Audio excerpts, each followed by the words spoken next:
Hey guys, what's going on and welcome back to the show. So for this episode, we are reviewing the Spalding J4V.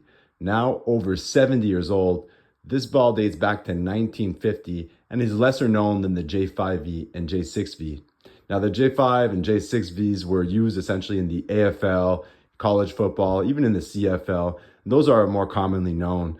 Now this J4V is older than those and was basically paving the way in terms of tech for those later balls. Now those eras date back to the Joe Foss, Al Davis, Milt Woodward, even the Pete Rozelle eras. So they're more well known, but this one is really special and is a beautiful piece of history.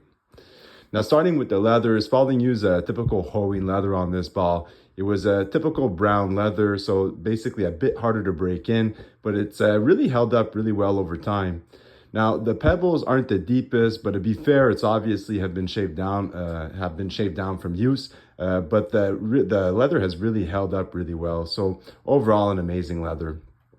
With regards to the laces, so these aren't the original laces. We just replaced the bladder and laces on this.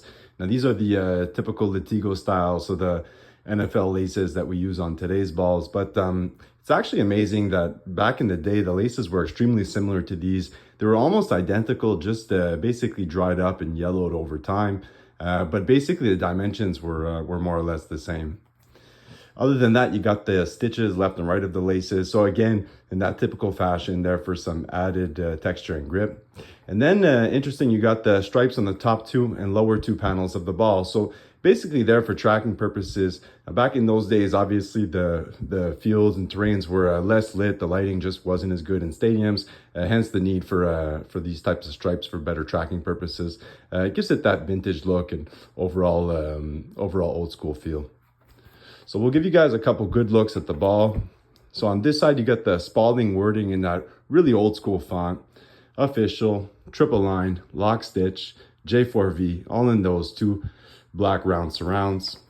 And then on this side of the ball, nothing special, just inflate to 13 pounds, the valve, and a stitch around the valve.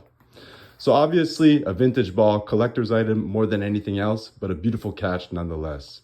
So that's it for this week's review. I hope you guys liked the vid. Don't forget to hit that like button and subscribe if you haven't already, and tune in shortly for another official leather football review.